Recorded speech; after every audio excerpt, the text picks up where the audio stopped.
he says, well, now, if you've got faith, like a grain of mustard seed, and we've all heard this, I know. You could say to the mulberry tree, be uprooted and planted in the sea, and it would obey you. And I know we've heard this taught that, man, all you need is just a little teeny tiny bit of faith. And I wonder if what the Lord was teaching us here was not about comparing the size of faith, but about comparing the belief in the mustard seed. Let's just think about the mustard seed. If the mustard seed was a little feller, just a little bitty old feller, well, what's his future? He's going to grow up in spite of the storms. They're going to pile manure on top of him. He's going to have a rough go. He's going to be broken in half. He's going to splinter this way and that way. And he's going to become so incredibly mighty that every tree around him, his roots will push those trees out and kill them. So it's not like, well, because I don't know about you, I got a little bit of faith. I mean, I can wake up in the morning with bad breath and got a little bit of faith. But have you got the long-term conviction that if both these tires were full, that you can ride it to Nashville and back? Have you got the conviction that no matter what you're going through, no matter how bad it is right now, I'm not trying to make it simple. I'm not trying to say, well, it's nothing. I'm sure it's big. Whatever you're going through is huge to you.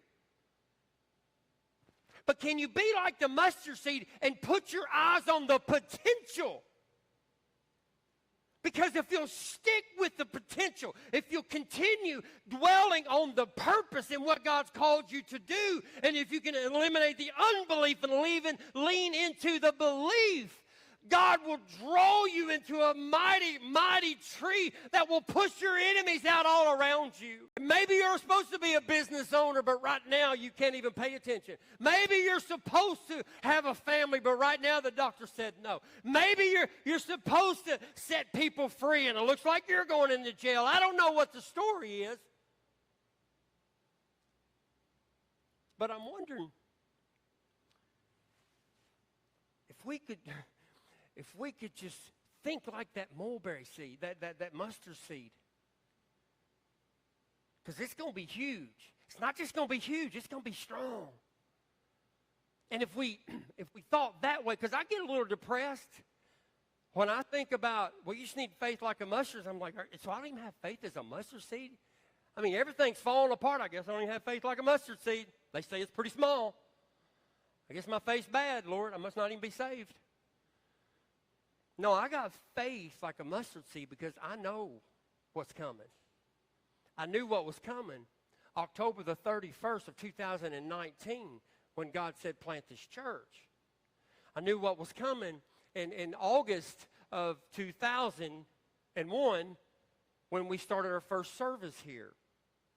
I know what's coming when the Lord said start a school and we're entering our second semester of a Christian school. I knew it was coming when the Lord said start an addiction recovery ministry, and you just heard they're getting saved. They're an addiction recovery ministry. They're not supposed to do that. And he says that nothing will be impossible unto you if you just have this faith as a mustard seed. If you just keep believing.